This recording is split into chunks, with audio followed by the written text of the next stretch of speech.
Good morning, students. We started measurement, right? So in previous two classes, we learned measurement topic. Today also we are going to see the remaining parts of measurement. Okay, right? We are seeing the first lesson, that is measurement in physics. So இன்னைக்கு என்னெல்லாம் பார்க்க போறோம் அப்படின்னா error, uncertainty, accuracy, precision இதை பத்திலாம் பார்க்க போறோம். சரியா? ரைட். ஸோ ஃபர்ஸ்ட் அக்யூரேசி, மெஷர்மெண்ட்ல அக்யூரேசி வேணும், அக்யூரேட்டா மெஷர் பண்ணணும் அப்படின்னு சொல்லி நம்ம எப்பயுமே என்ன செய்வோம், ஒரு எக்ஸ்பெரிமெண்ட் பண்ணும்போது செய்வோம். Listen, we have seen that measurement is the base of all experiments. Measurement தான் பேஸ் எல்லா எக்ஸ்பெரிமெண்ட்டுக்கும். எதுல? in science and technology. So we have seen that measurement is the base of all experiments in science and technology. The value of every measurement contains some uncertainty. எப்போ measure பண்ணும் போதும் அதுல கொஞ்சம் போல என்ன இருக்குமா, சம் அன்சர்டனிட்டி இருக்கும்னு சொல்றாங்க. அன்சர்டனிட்டினா என்னது? ஒரு சில மிஸ்டேக்ஸ் வரலாம், இல்ல ஒரு 0.01, 0.1 அந்த அளவுக்கு லைட்டா மிஸ்டேக்ஸ் என்ன செய்யலாமா, வரலாம். அந்த மாதிரி மிஸ்டேக்ஸ் தான் சொல்றோம் அன்சர்டனிட்டின்னு சொல்றாங்க. ஸோ தீஸ் அன்சர்டனிட்டியை கரெக்டா சொல்லணும் அப்படின்னா அதுக்கு என்ன வேர்டு கரெக்ட்? எரர்ஸ் அப்படின்னு சொல்றாங்க. Right? These uncertainties are called as errors. What is an error? Error is defined as the difference between the real value and the observed value. Error அப்படின்றது என்ன அப்படின்னா difference between real value. ஒரு experiment பண்றோம் அப்படின்னா அதுக்கு real value ஒன்று வச்சிருப்பாங்க. நம்ம செஞ்ச அந்த எக்ஸ்பெரிமெண்ட்ல ஒரு வேல்யூ கண்டுபிடிச்சோம்னா அது அப்சர்வ்டு வேல்யூ. ஸோ இந்த அப்ப அவங்க கண்டுபிடிச்ச ரியல் வேல்யூக்கும் ட்ரூ வேல்யூ, ஆக்சுவல் வேல்யூ இப்படி வச்சுக்கலாம். ஸோ இந்த ரியல் வேல்யூல இருந்து நம்ம வேல்யூ என்ன செய்யணும், மைனஸ் பண்ணணும். டிஃபரன்ஸ், அந்த ரெண்டு பேத்துக்குள்ள டிஃபரன்ஸ் தான் என்ன சொல்றோம், எரர் அப்படின்னு சொல்றோம். இப்ப பாரு, இங்க பாரு, எரர் எப்படி வருது? What is an error? நம்ம ஹியூமன் எரர் தான், நம்ம தான் பண்றோம் மிஸ்டேக்ஸ்லாம். ஃபார் எக்ஸாம்பிள் ஸ்கேல் வச்சு இப்போ ரீடிங்ஸ் எடுன்னு சொன்னா ஒரு 5 சென்டிமீட்டர்ல டிரா பண்றா ஒரு லென்த் அப்படின்னா நீ என்ன செய்வ, கரெக்டா அந்த 0ல இருந்து அந்த 5க்கு வரல அப்படின்னா அந்த 0ல இருந்து லைட்டா நகர்ந்திருந்தா கூட அங்க எரர் இருக்கு. Right? For example by not using the equipment correctly, நான் சொல்றேன் இப்போ ஒரு ஸ்கேல் தான் உனக்கு எக்யூப்மெண்ட், ஒரு 5 சென்டிமீட்டர் லைன் போடுன்னு சொல்றேன். நீ கரெக்டா 0ல இருந்து 5க்கு வரணும், இல்ல இல்லாம லைட்டா 0 விட்டு கொஞ்சம் தள்ளிடுச்சுல 5க்கு முன்னாடியே நிப்பாட்டிட்ட அப்படின்னா அதுல என்ன இருக்கு, உன்னோட மெஷர்மெண்ட்ல எரர் இருக்குன்னு அர்த்தம். ரைட்? ஸோ இப்போ ஒரு எக்ஸாம்பிள் கொடுத்துருக்காங்க, இங்க பாரு, லிசன். இப்ப பாரு, இப்ப இதுல இந்த கப் வந்து 200 ml பிடிக்குமா, சரியா? இதுல கொஞ்சம் போல 200 ml இருக்குது, 200 ml of cup of coffee இருக்கு. இதுல 0.05 என்ன ஆட் பண்றோம், வாட்டர் ஆட் பண்ணிட்டேன். நீ இதுல ஆனா இது எத்தனை ml இருக்கும் அப்படின்னு கேட்டா நீ என்ன சொல்லுவ, 200 mlன்னு சொல்லுவ. அந்த 0.05 என்ன செய்ய மாட்டேன், பெருசா சொல்ல மாட்டேன். ஆனா பெருசா சொல்லணும், கரெக்டான மெஷர்மெண்ட்னா 200.05 தான் கரெக்ட். 200ன்னு அப்ராக்சிமேட்டா சொல்றது என்னது, தப்பு. அப்ப அது எரர் அப்படின்னு சொல்றோம். சரியா? சோ இது மாதிரி சின்ன சின்ன மிஸ்டேக்ஸ் நம்ம டே டு டே லைஃப்ல மெஷர்மெண்ட் பண்ணும்போது, எக்ஸ்பெரிமெண்ட் நம்ம லேப்ல செய்யும் போதும் ஒரு 0.1, 0.0ல என்ன இருக்கும் அப்படின்னா கரெக்டான வேல்யூ கிடைக்காது. ஸோ அந்த ரியல் வேல்யூக்கும் நம்ம அப்சர்வ் பண்ண வேல்யூக்கும் டிஃபரன்ஸ் இருக்கும். அந்த டிஃபரன்ஸ் தான் என்னன்னு சொல்றாங்க, எரர் அப்படின்னு சொல்றோம். ஸோ எரர் இஸ், இந்த டெஃபினிஷன் படிச்சுக்கணும், 2 மார்க்ல வரும். Error is defined as the difference between the real value and the observed value அப்படின்னு படிச்சுக்கணும். While taking measurements, error should be minimum. இந்த மாதிரி வர்ற எரர் எப்படி இருக்குமா, ரொம்ப மினிமமா இருக்கும். அதை என்ன செய்யலாம் நம்ம, precise and accurate, and the measured values should be precise and accurate அப்படின்னு சொல்றாங்க. Both precision and accuracy may seem to be same. What is meant by precision, accuracy? Accuracy அப்படின்னா என்ன, precisionனா என்ன அப்படின்னு நீ பார்த்த அப்படின்னா ரெண்டும் பார்க்க எப்படி இருக்கும், ஒன்று போல இருக்கும். ஆனா ரெண்டு பேரும் என்ன கிடையாது, ஒன்று கிடையாது. ப்ரெசிஷன்னா நுட்பமா இருக்கணும், நம்ம செய்யற மெஷர்மெண்ட்ஸ் எப்படி இருக்கணும், நுட்பமா இருக்கணும். அக்யூரேட்னா எப்படி இருக்கணும், துல்லியத்தன்மையா இருக்கணும் அப்படின்னு சொல்றாங்க. ஸோ ப்ரெசிஸ்னா நுட்பமா இருக்கணும். நீ ஒரு மெஷர் பண்ற அப்படின்னா ஒரு எக்ஸ்பெரிமெண்ட்டுக்கு ரீடிங்ஸ் எடுக்கிறோம் அப்படின்னா அது எப்படி இருக்குமா, ப்ரெசிஸ்னா எப்படி இருக்கணுமா, நுட்பமா இருக்கணும், அக்யூரேட்டா துல்லியத்தன்மையா இருக்கணும் அப்படின்னு சொல்றாங்க. ஸோ அப்படி இருந்து நீ பண்ண அப்படின்னா எரர் எப்படி இருக்குமா, கொஞ்சம் மினிமமா இருக்கும் அப்படின்னு பாத்துக்கணும். Right? So both precision and accuracy may seem to be same, ஒரே மாதிரி இருக்கலாம், but they are not similar. ப்ரெசிஷனும் அக்யூரேசி எப்படி கிடையாது, சிமிலரா பார்க்க இருக்கும், பட் என்ன இல்ல அது ரெண்டு பேருமே சிமிலர் கிடையாதுன்னு சொல்றாங்க. ஸோ மெஷர்மெண்ட் தான் பேஸ் எதுக்கு எல்லா எக்ஸ்பிரிமெண்ட்டுக்கும் இன் சயின்ஸ் அண்ட் டெக்னாலஜி. எல்லா மெஷர்மெண்ட்ல என்ன இருக்குமா சம் அன்சர்டனிட்டி இருக்குன்னு சொல்றாங்க. அந்த அன்சர்டனிட்டிஸ் தான் என்னன்னு சொல்றோம் எரர்ஸ் அப்படின்னு சொல்றோம். So what is an error? Error is defined as the difference between the real value and the observed value. ஒரு எக்ஸ்பெரிமெண்ட் செய்யறோம் அப்படின்னா ரியல் வேல்யூ ஆல்ரெடி கண்டுபிடிச்சு வச்சிருப்பாங்க. அப்சர்வ்டு வேல்யூ நம்ம எடுக்கிற ரீடிங் ரெண்டையும் மைனஸ் பண்றோம், ரெண்டுக்கும் டிஃபரன்ஸ் எடுத்தோம் அப்படின்னா அதுதான் என்ன சொல்றோம் எரர் அப்படின்னு சொல்றோம். ரைட்? ஒரு மெஷர்மெண்ட் எடுக்கிறோம் அப்படின்னா எரர் வந்து மினிமமா இருக்கும். And measured value should be எப்படி இருக்குமா மெஷர்டு வேல்யூ ப்ரெசிஸ் அண்ட் அக்யூரேட்டா இருக்கும். இந்த ப்ரெசிஷனும் அக்யூரேசியும் maybe seen to be same ஒரே மாதிரி இருக்கலாம். பட் அதான் என்ன சொல்லிட்டாங்க சிமிலர் கிடையாது. ஏன்னா ப்ரெசிஷன்னா நுட்பம், அக்யூரேசினா துல்லியத்தன்மை, இந்த ரெண்டுமே இருக்கணும் மெஷர்மெண்ட்ல. ரைட்? ஸோ அதுக்கு தான் எக்ஸாம்பிள் சொல்லிட்டேன் எரர் பத்தி. ரைட்? நெக்ஸ்ட் பார்க்க போறோம். Look at the arrow shot by 3 persons. இதை நம்ம புக்ல கொடுத்துருக்காங்க. இங்க பாரு இந்த இடத்துல இதுதான் பார்க்க சொல்றாங்க. இந்த 3 arrows ஷார்ட் பண்ணிருக்காங்க. Right? Look at the arrows. Okay, shot by 3 persons. 3 பேரு எரிஞ்சிருக்காங்க இந்த விளையாட்டு. இந்த பாரு இந்த எரியறாரு பாரு, இந்த தூரமா நின்று எரியணும். ரைட்? ஸோ இது மாதிரி 3 பேர் எரியிறாங்க. அந்த 3 பேர் எரிஞ்சதோட ரிசல்ட் தான் இது. Right? Listen. In the first image, all the arrows are hit at the center. First image பார்த்த அப்படின்னா கரெக்டா சென்டர் பாயிண்ட்ல 3 ஆரோவுமே போய் என்ன செஞ்சிருக்குது ஹிட் ஆயிருக்கு. அப்போ இந்த ஃபர்ஸ்ட் பர்சனுக்கு எப்படி இருக்கும் குட் அக்யூரேசி, துல்லியத்தன்மையும் கரெக்டா இருக்கு, நுட்பமாவும் இருக்காரு, குட் ப்ரெசிஷன் அப்படின்னு சொல்றாங்க. அதே மாதிரி இப்ப பாப்போம்.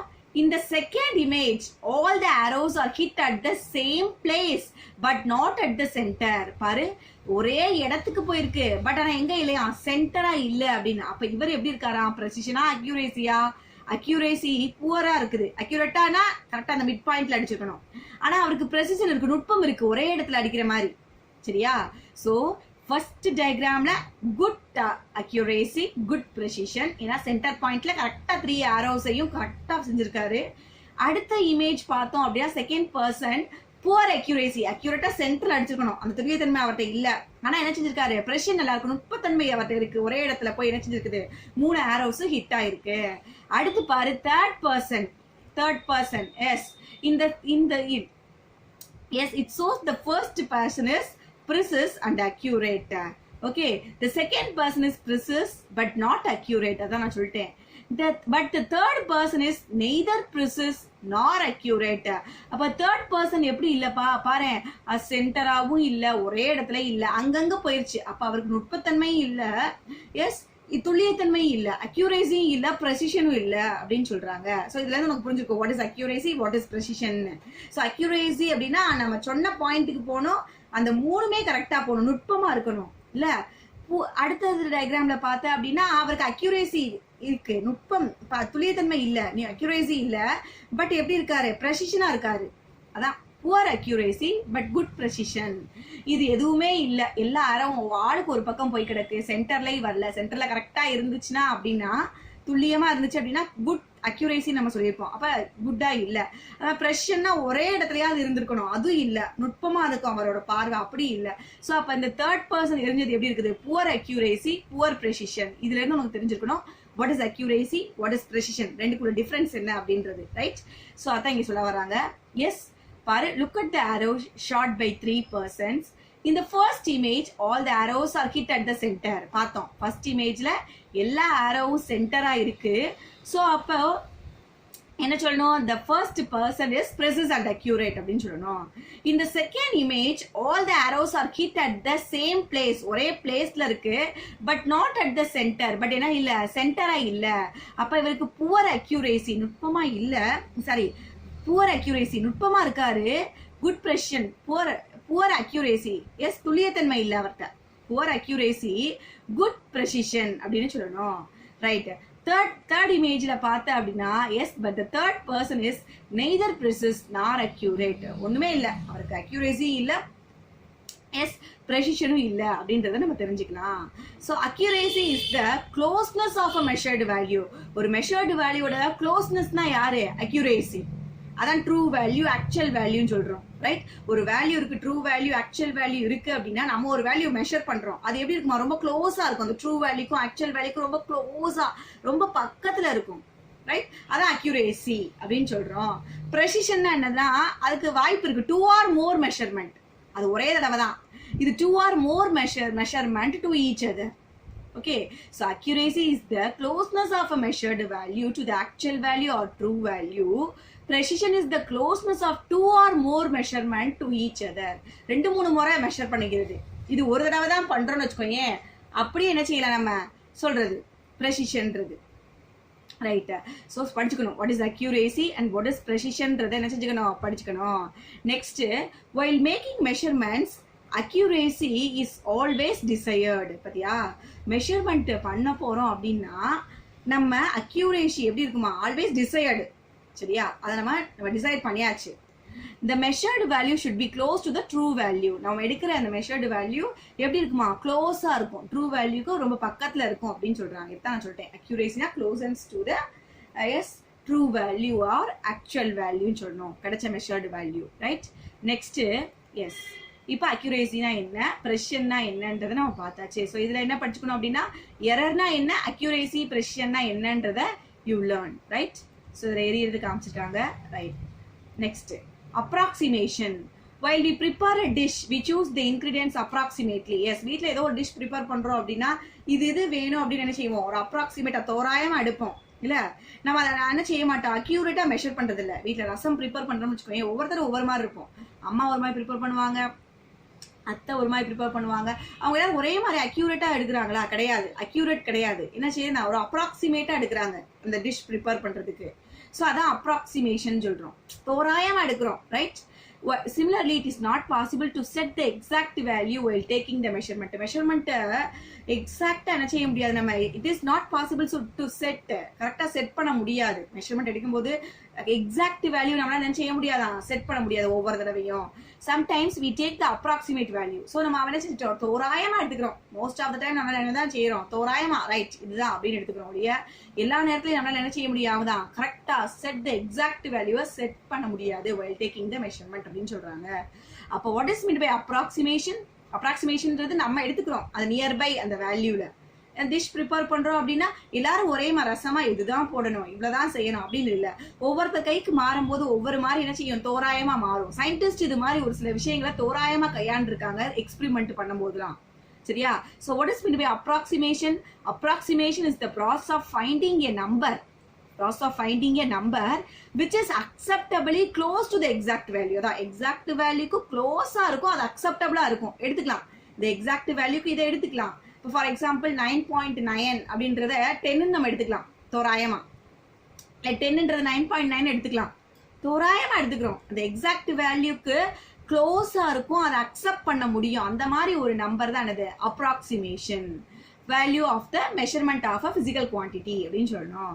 So approximation is the process of finding a number. ஒரு நம்பரை கண்டுபிடிக்கணும், அது அக்செப்டபிளா இருக்கணும், எக்ஸாக்ட் வேல்யூக்கு க்ளோஸா இருக்கணும், எப்போ மெஷர்மெண்ட் பண்ணும்போது ஆஃப் அ பிசிக்கல் குவான்டிட்டி அப்படின்னு சொல்லணும். So approximation is the process of finding a number which is acceptably close to the exact value of the measurement of a physical quantity. Right? So approximation என்னன்னு பார்த்தாச்சு. Next இன்னும் கொஞ்சம் இருக்குது பாரு. It is an estimation of a number. ஒரு நம்பரை கண்டுபிடிக்கிறோம். S, next நம்ம பார்க்க போறது. எஸ், இது பாரு. So it is an estimation. Approximation அடுத்து பாரு. It is an estimation of a number obtained by rounding off a number to its nearest place. இல்லை, ஸோ நம்ம என்ன செய்யறோம் அப்படின்னா ரவுண்ட் ஆஃப் பண்ணிக்கிறோம். இப்போ ஃபார் எக்ஸாம்பிள் 9 something இருக்குன்னு வச்சுக்கோங்க, ரவுண்ட் ஆஃப் பண்ணுவோம். 5க்கு மேலே இருந்தால் என்ன சொல்லுவோம், 1 ஆட் பண்ணிக்கணும். 5க்கு கீழே இருந்தால் அப்படியே எழுதிடலாம் அப்படின்னு நம்ம ரவுண்ட் ஆஃப் பண்ணுவோம். நியரஸ்ட் பிளேஸ் வேல்யூ என்ன செய்வோம், ரவுண்ட் ஆஃப் பண்ணுவோம். ரைட்? அது மாதிரி தான் நான் சொல்றேன். இப்போ 9.9 அப்படின்றது என்ன செய்யலாம், 10 நம்ம எடுத்துக்கலாம், இந்த மாதிரி ரவுண்ட் ஆஃப் பண்ணி எடுத்துக்கலாம். Right? when the data are inadequate, physicists are in need of an approximation. Data inadequate இருக்கு அப்படின்றப்போ physicists என்ன செய்யறாங்க, அப்ராக்சிமேஷனை யூஸ் பண்றாங்க to find the solution for problems. ஒரு சில ப்ராப்ளமுக்கு சொல்யூஷன் எடுத்துக்கிறதுக்கு. சரியா? Approximation are usefully based on certain assumption. நம்மளாக வச்சுக்கிறோம் ஒரு அசம்ஷன் தான், having a scientific background and they can be modified whenever accuracy is needed. ஒரு சயின்டிஃபிக் பேக்ரவுண்டுக்காக நம்ம அசம்ஷன் பண்ணிக்கிறோம் அந்த நம்பரை. ரைட்? அதை மாடிஃபை பண்ணிக்கலாம். எதுக்காக, அக்யூரேசி எப்பெல்லாம் தேவைப்படுமோ அப்பெல்லாம் நினைச்சிக்கலாம் நம்ம மாடிஃபை பண்ணிக்கலாம்னு சொல்றாங்க. ஸோ அப்ராக்சிமேஷன்னா என்னது, தோராயமா எடுத்துக்கிறோம், கரெக்டான நியரஸ்ட் கரெக்டான ரியல் வேல்யூ எடுக்காம அதுக்கு பக்கத்துல க்ளோசஸ்ட் வேல்யூவை நம்மளா எடுத்துக்கிறோம் ரவுண்ட் ஆஃப் பண்ணி. அதான் சொல்றேன் 10 அப்படின்னு 9.9 அப்படின்னா நம்ம 10 நினைச்சு வச்சுக்கலாம், நம்ம ரவுண்ட் ஆஃப் பண்ணி எடுத்துக்கலாம். எதுக்காக அப்படின்னா ஒரு அக்யூரேசிக்காக. அந்த அக்யூரேசி நியர்பை இருந்தா போதும், ஒரு தோராயமா எடுத்துக்கிறோம், அப்ராக்சிமேட்டா எடுத்துக்கிறோம். சரியா? ரைட். ஸோ இதுதான் நான் அப்ராக்சிமேஷன்ல சொல்றது. ரைட். நெக்ஸ்ட் நம்ம பார்க்க போறது ரவுண்டிங் ஆஃப். இதுவரை நம்ம பார்த்ததுல இருந்து ப்ரெசிஷன்னா என்ன, அக்யூரேசினா என்ன, அப்ராக்சிமேஷன் மூணு கிட்டத்தட்ட ஒரே மாதிரி தான் இருக்கும். ரைட். நெக்ஸ்ட் நம்ம பார்க்க போறது rounding off. Calculators are widely used in day-to-day life to do the calculation. நம்ம calculators யூஸ் பண்றோம் calculation பண்றதுக்கு. The result given by a calculator has too many digits. சில டிவிஷன் பண்ணி பாரு, நிறைய டிஜிட் காமிக்கும் இல்ல. Hence the result containing more digits should be rounded off. நிறைய டிஜிட் பின்னாடி பாயிண்ட்க்கு அப்புறம் இருந்துச்சு அப்படின்னா நம்ம என்ன செஞ்சுக்கணும், அதை ரவுண்ட் ஆஃப் பண்ணி எடுத்துக்கணுமா. எதுக்காகனா நம்மளோட மெஷர்மெண்ட் ஈஸியா இருக்கிறதுக்காக. So the technique of rounding off is used in many areas of physics. ஸோ இந்த ரவுண்டிங் ஆஃப் டெக்னிக்கை ரொம்ப இடத்துல யூஸ் பண்றாங்களா பிசிக்ஸ்ல. ரைட். So right. ஸோ இப்போ ரவுண்டிங் ஆஃப் பண்றணும் அப்படின்னா ஒரு சில ரூல்ஸ் கொடுத்துருக்காங்க. Decide which is the last digit to keep. நம்ம தான் இதுல லாஸ்ட் டிஜிட் எது நம்ம அப்படியே வச்சுக்கணும்ன்றதை நம்ம டிசைட் பண்ணிக்கணுமா. Right. Leave it the same if the next digit is less than 5. Less than 5 இருக்கு நெக்ஸ்ட் டிஜிட் அப்படின்னா அப்படியே வச்சுக்கலாம். மோர் தேன் 5 இருக்கு, கிரேட்டர் தேன் 5 இருக்கு அப்படின்னா நம்ம என்ன செஞ்சணும், ஒன்ன ஆட் பண்ணணும். இதெல்லாம் நம்ம மேக்ஸ்லயே பார்த்துருப்போம். Leave it the same if the next digit is less than 5. விட்டுறலாம். லெஸ் தேன் 5 இருக்கு அப்படின்னா அதை விட்டுறலாம். இல்ல கிரேட்டர் தேன் 5 இருக்கு அப்படின்னா நம்ம என்ன செய்யணும், ஒன்ன ஆட் பண்ணிக்கணும். இந்த ப்ராப்ளம் சொன்னா உனக்கு புரியும். Right.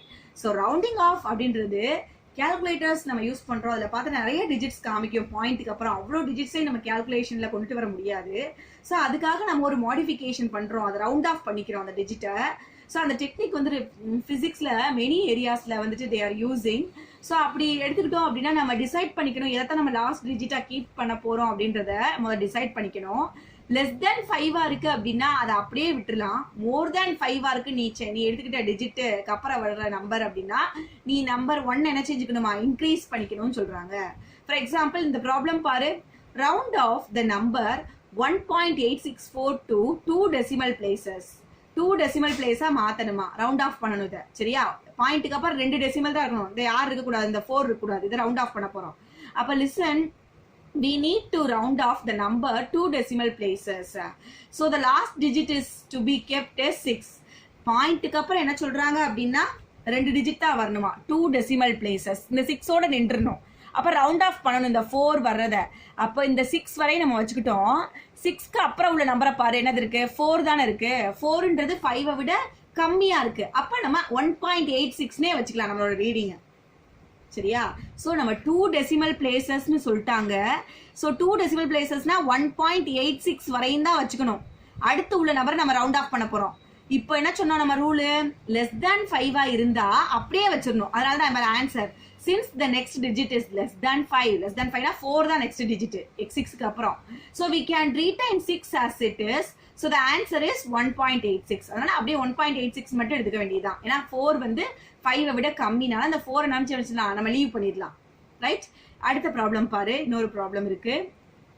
S, rounding off the number 1.868 to 2 decimal places. இதே 2 decimal placesனா இந்த 6க்கு அப்புறம் நம்பர் வரக்கூடாது, ரவுண்ட் ஆஃப் பண்ணணும். இந்த 8 அப்ப ரவுண்ட் ஆஃப் பண்ண போறோம். Yes, listen, we need to round off the number to 2 decimal places. so the last digit to be kept is 6. இங்க லாஸ்ட் 2 decimal places தான் இருக்கணும். அப்ப லாஸ்ட் டிஜிட் யாரு நம்ம டிசைட் பண்ணணும், 6 தான். 6க்கு அப்புறம் இருக்கிற நம்பரை பாரு, 8. இந்த 8ன்றது greater than 5. அதான் the next digit is more than 5. so more than 5 னா ஒன்னு என்ன செய்யணும், லாஸ்ட் நம்பர்ல ஆட் பண்ணணும். அப்ப 6ல ஒன்னு ஆட் பண்ணா 7. so the answer is 1.87. புரிஞ்சிருக்குன்னு நினைக்கிறேன். எஸ், லிசன், இங்க நம்ம முதல் பார்த்த ப்ராப்ளம்ல என்ன அப்படின்னா 2 டெசிமல் வச்சுட்டோம் அப்படின்னா 6 தான் லாஸ்ட் டிஜிட் நம்ம வச்சுக்கிறோம். அதுக்கு அடுத்து உள்ள நம்பரை பார்த்தா லெஸ் தேன் 5 இருக்கு. அதனால அப்படியே நம்ம எழுதிடணும் ஆன்சர், அந்த 4 விட்டுறணும், 1.86ன்னு. இப்ப இங்க பார்த்தோம் அப்படின்னா கிரேட்டர் தேன், இதுலயும் பார்த்தா அப்படின்னா 2 டிஜிட்னா 6ஓட நிப்பாட்டிடணும். 6க்கு அப்புறம் உள்ள நம்பரை பார்த்தா அப்படின்னா கிரேட்டர் தேன் 5 இருக்கு. ஸோ என்ன செய்யணுமா, நம்ம லாஸ்ட் நம்பர்ல ஒன்னு ஆட் பண்ணிக்கணும். So 1.87. So the answer is 1.87. இப்படிதான் ரவுண்ட் ஆஃப் பண்ணிக்கணும். ரைட். நெக்ஸ்ட், இது முன்னாடியே இருக்கு இந்த problem. Listen, if 2 coulomb of charge flows through a circuit for 10 seconds. Q கொடுத்திருக்காங்க. கூலும் ஆஃப் சார்ஜ் அப்படின்னா Q. ஏற்கனவே நான் சொல்லியிருக்கேன், இது எலக்ட்ரிக் கரண்ட் அந்த டாபிக்ல போய் பாரு, ஒரு ஃபார்முலா இருக்கும், I equal to Q by T. இது 10th ஸ்டாண்டர்ட் வரை யூஸ் ஆகும். I equal to Q by T. ஐன்றது கரண்ட், Qன்றது சார்ஜ், எலக்ட்ரிக் சார்ஜ், Tன்றது டைம். இப்போ என்ன சொல்றாங்கன்னா 2 கூலும்ன்றது அதோட யூனிட். சரியா? So 2 coulomb of charge flows through a circuit for 10 seconds. அப்போ Q charge எவ்வளோ? 2 coulomb. டைம் எவ்வளோ? Tன்றது 10 seconds சொல்லிட்டாங்க. அப்புறம் நமக்கு தெரியும் கரண்ட்டை கண்டுபிடிக்க சொல்லிருக்காங்க. calculate the current. கரண்டோட ஃபார்முலா என்னது? I equal to Q by T. அப்ப Qக்கு பதிலா என்ன பண்ணணும்? 2. தென் டைம் Tக்கு பதிலா 10. அப்ப 2 by 10 equal to என்னதுப்பா? எஸ், இங்க 10 இருக்கு அப்படின்னா ஒரு பாயிண்ட் தள்ளி புள்ளி வைக்கணும். இது உனக்கு தெரியும், டிவிஷன் பண்ணி பாரு. 0.2 ஆம்பியர் கரண்டோட அண்ட் ஆம்பியர். ஸோ ஏன்னு போடணும். ஸோ இந்த சம் இம்பார்ட்டன்ட், 10th வரை வரும். எஸ், பார்த்துக்கணும். நெக்ஸ்ட் அடுத்த சம் பார்த்தேன் அப்படின்னா, yes problem convert 60 degree into radian. இது சாய்டு ஆங்கிள், பிளேன் ஆங்கிள் பார்த்துருப்போம். Yes, we know that 1 degree equal to என்னது? pi by 180. 1 degree equal to என்ன சொல்றாங்க? pi by 180. நமக்கு என்ன கேட்குறாங்க? 60 டிகிரி மாற்ற சொல்லியிருக்காங்க இன்டூ ரேடியன்ல. அப்போ 60 degree equal to pi by 180 into 60 போடணும். இப்போ அடிச்சு கொடுக்கலாம். அடிச்சு கொடுத்தோம்னா நான் 160 60 360 சார் என்னது? Yes 180. So equal to pi by 3 answer. Okay, இந்த இது கன்வர்ஷன் உனக்கு தெரிஞ்சிருக்கணும். ஓகே, 1 டிகிரி ஈக்குவல் டு எவ்வளோவா? pi by 180. நமக்கு எவ்வளோ கேட்டிருக்காங்க? 6 டிகிரிக்கு. pi by 180 இன்டூ 60, 160 60 360 சார் 180. அப்போ pi by 3 is the answer. Right. Next convert pi by 4 into degrees. இப்போ இதில் கொடுத்துருக்காங்க, பையில் கொடுத்துருக்காங்க, டிகிரி கன்வெர்ட் பண்ணணும். So pi by 4 into degrees na we know that pi radian equal to 180 degree. Pi radian இந்த formula படிச்சுக்கணும். pi radian equal to என்னது? 180 degree. அப்ப நமக்கு என்ன கேட்டிருக்காங்க? pi by 4. pi by 4 radian equal to 180 by 4. இந்த 4 இங்க கொண்டு வரணும். சரியா? 180 by 4. So அடிச்சு கொடுத்தா அப்படின்னா you get 45 degree. அடிச்சு கொடுக்கணும். 1 4 is 4. Yes, அப்படியே அடிச்சு கொடுக்கணும். தெரியும் நினைக்கிறேன். டிவிஷன் பண்ணி பாரு. 45 degree. Right? Right. So இது மாதிரி ப்ராப்ளம்ஸ் இருக்கு புக்ல, பார்த்துக்கணும். கேட்பாங்க எக்ஸாம்க்கு. இப்போ லோயர் கிளாஸ்ல இருந்தே ப்ராப்ளம்லாம் ஒர்க் அவுட் பண்ணி பழகணும். அப்பதான் 10th ஹையர் செகண்டரியா வரும்போது ப்ராப்ளம் அட்டன் பண்ணணும் அப்படின்றது வரும். ஏன்னா இப்பெல்லாம் கம்பல்சரி ஆக்கிட்டாங்க. 10th 11th 12th ப்ராப்ளம் வந்து கண்டிப்பா அட்டன் பண்ணணும் அப்படின்ற மாதிரி ஆயிடுச்சு. So you learn from lower class itself. கண்டிப்பா ஒரு சம் போடணும், சம் தெரிஞ்சுக்கணும், எப்படி செய்யறாங்கன்றத அண்டர்ஸ்டாண்ட் பண்ணணும் அப்படின்றத கொஞ்சம் ஃபாலோ பண்ணிக்கணும். ரைட். ஸோ இன்னைக்கு ரொம்ப பார்த்ததுல ஒன்றும் பெரிய விஷயம் இல்லை, ஆனால் இந்த லெசன் இதோட முடிஞ்சது. எஸ், உனக்கு நான் மார்க் பண்ணி பேஜஸ் மார்க் பண்ணி PDF அனுப்புறேன். அதை பார்த்து புக்ல மார்க் பண்ணிக்கோ. நோட்ல எழுத சொல்றத நோட்ல எழுதிக்கோ. ஓகே, ஏதாவது டவுட் இருந்தா ஜூம் மீட்டிங் அப்ப கேட்கலாம். ஜூம் மீட்டிங் அப்ப மியூட்ல தான் இருக்கணும். சரியா? உன்னை எப்ப கேட்க சொல்றேன்னா அப்ப அன்மியூட் பண்ணிட்டு வரலாம். இல்ல ஒருத்தர் கேட்டுட்டு இருக்காங்கன்னா அதுக்கப்புறம் நீ அன்மியூட் பண்ணிட்டு வந்துட்டு என்கிட்ட பேசிட்டு போயிடலாம், மியூட் பண்ணிடலாம். Okay, right. ஸோ டுடே நம்ம இதுவரை நம்ம மெஷர்மெண்ட்ல எல்லாமே பார்த்துட்டோம். இன்னைக்கு பார்த்தது என்ன அப்படின்னா அக்யூரேசினா என்ன, அக்யூரேசினா என்னன்னு படிச்சுக்கணும். அதுல எரர்னா என்னன்னு படிக்கணும். Error is defined as the difference between real value and the observed value. இதுதான் இம்பார்ட்டன்ட். தென் நம்ம பார்க்க வேண்டியது அக்யூரேசினா என்ன, ப்ரெசிஷன்னா என்ன அப்படின்றத இங்க படிச்சுக்கணும். நெக்ஸ்ட் அப்ராக்சிமேஷன்லாம் ஒன்றும் தேவைப்படாது. தென் ரவுண்டிங் ஆஃப் எப்படி பண்றோம் அந்த சம் பார்த்துக்கணும். Right. So these are all the topics in your measurement lesson. Okay, இந்த measurement lesson 9th 10th வரை வந்துட்டே இருக்கும். ஸோ தரவா படிச்சுக்கோ. தேங்க்யூ. நெக்ஸ்ட் கிளாஸ்ல கெமிஸ்ட்ரி ஸ்டார்ட் பண்ணுவோம். கெமிஸ்ட்ரியில ஒரு லெசன் பார்ப்போம். Okay, thank you.